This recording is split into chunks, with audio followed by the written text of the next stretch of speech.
السلام عليكم ورحمة الله وبركاته. وأبشر حسن فاونديشن أما أبشر حسن اشتفتم أنا منى محمد عبدي إن شاكدي إنه وذا أما قصدي قوليد من لما قاعد بحذي هاترو هردسي حوايو هركي يقول بقى هايو waxaan kasii wadaynaa meeshay sheekadu noo joogtay ee ahayd Cumar xaaskiisii oo ayadana galabtii uu asagu ku maqnaa istaadiyonka asagii asxaabtiisa daawashadii ciyaarihii gobolada ayaduna fool noqotay insha Allah halkaasaan kasii wadi doonaa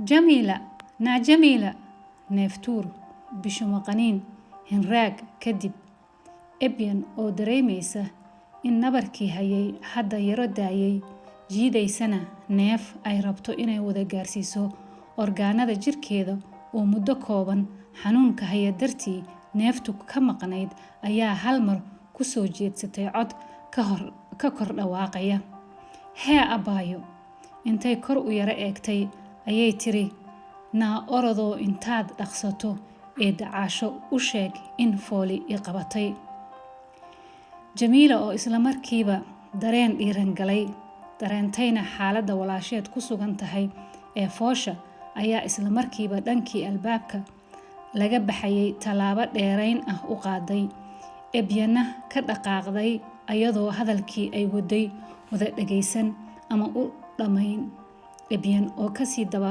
hadlaysa isla markaana dareemaysa xanuunkii foosha oo mar kale soo qabanaya sidaa darteed neeftii yara jiidaysa ayaa ku cataabtay naa umulisadayna si degdeg ah iigu yeera ebyan marba marka ka dambaysa nabarka foosha ayaa ku soo badanayay hadda waxaadba moodaa inuu iska soo daba dhacayo oo aysanba jirin qadar yar oo neefta jirka dhammaantiis ugu qaybinayso Jamila oo talaabadii ay awalba dheeraynaysay hadda orod ku rogtay ayaa gurigii ee dacaasho saa uga fogeyn albaabkii dalaqtiray dayrka guriga oo laba dumar ah fadhiyaan hortoodana laba bakeeri oo shaah bigays ah yaala ayaa hal mar dhankii albaabka Jamila ka soo gashay soo eegay Jamila oo hinraagaysa ayaa ku barooratay eedo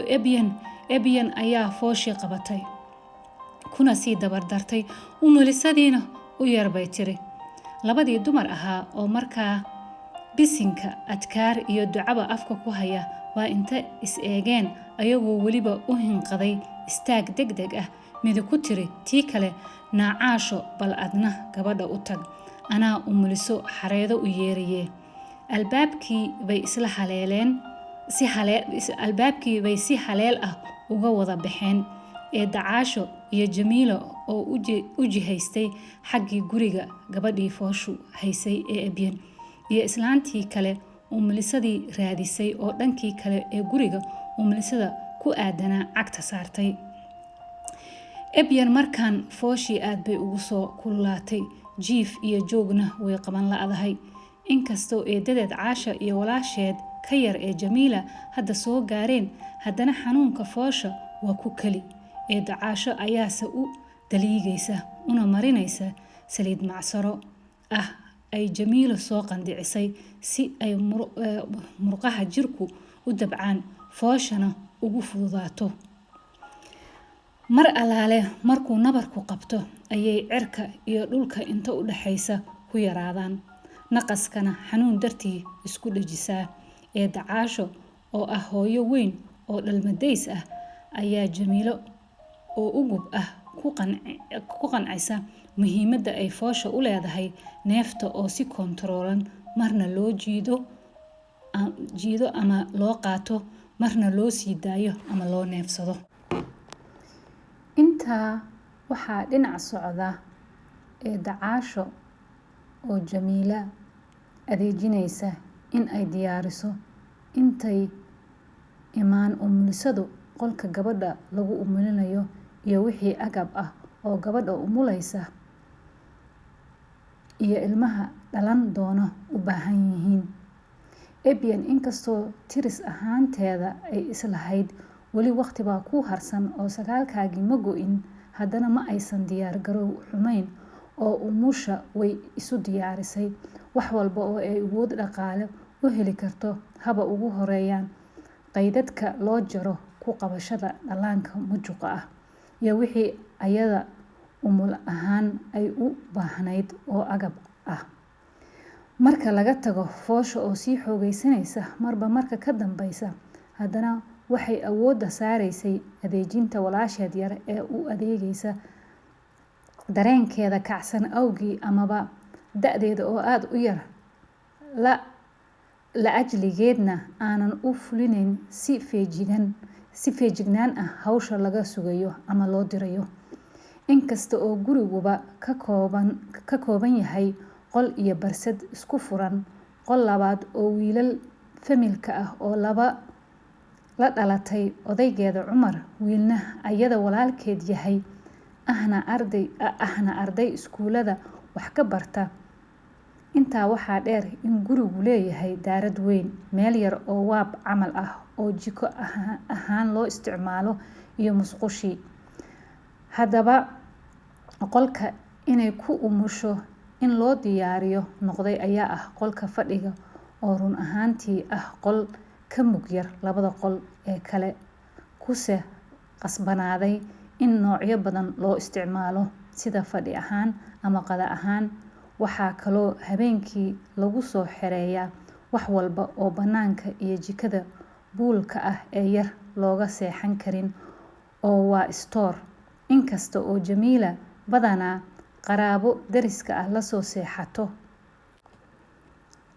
haddana marar badan ayaysan ka fursan jirin inay darin yar ku fidsato isla qolka. Haddase waxayba u diyaarin umulbaxa walaasheed sariir askareed la isku laabo marka waagu baryo si aysan boos ciriiri u samayn oo uuba ku seexdo labada wiil ee seediyaasheed ah mid ka yar ayaa hadda daruuri noqotay in ay ku umulbaxdo, wiilashuna hal sariir wada ciriirsadaan.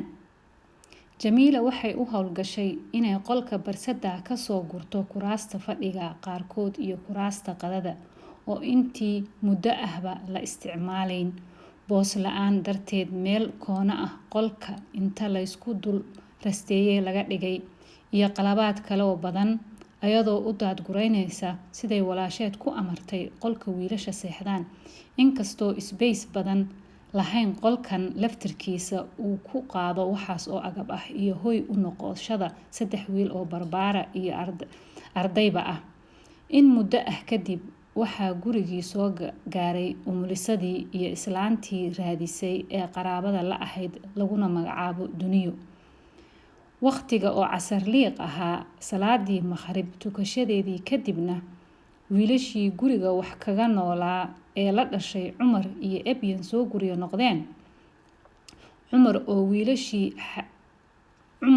oo walaashii Xadiyo guriga jidcadaha gala laabadkiisa markuu soo galay kulmeen. Cumar, Xadiyo haya abaayo. Isla mar ahaantaa Cumar baabuurkii inta ka degay walaashiis ismarxabeeyeen, agabkii ay wadatayna baabuurka kuraasta gadaal ku guray. Xadiyo inta ilmihii yaraa sinta ku ridatay, waryaa Guuleed ma seexatay?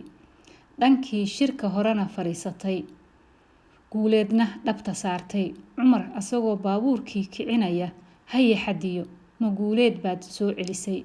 Xadiyo oo cod daciif, daal iyo safar badani ku jiro, si taah ahna ugu yuustay, waxaan samayno garan mayno, wiilkii jiraw ka bixi la'yahay, 2 isbuuc oo isku xiga ma caafimaad qabo, inna la ku cadaabaan ka baqayaa.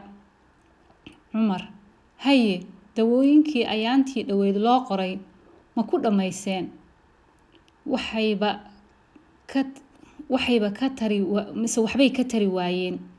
Xadiyo, waxba garan mayno, intaa dawo unbaa lagu daldalin, wax ka soo naas cadna ma aragno. Cumar, hadde ma ku dhammayseen siduu dhakhtarku yirise ma u siiseen? Hadiyo: waan siinay mindhaa daawooyin naf leh bay ahayn. Cumar: maxaa dhacay? Anaaba soo gaday. Daawooyinka Talyaanigay ahaayeen. Daawadaas say tahay haddaan loo qaadan waxba tari mayso. Cumar ayaa baabuurkii gurigiisa hor istaajiyey. Dhalinyaradii xaafadda ku noolayd hor fadhiyaan maadaama hooyadii reerku fool tahay. Fadlan haddaa sheekadan ka heshaan, subscribe, like and share noo saara. meesheedaan nooga sii wadi doonaa insha Allah. waana ku mahadsantihiin dhageysigiina iyo haddaa kommentaar ka bixin kartaanba. Assalaamu calaykum waraxmatullaahi wabarakaatuh.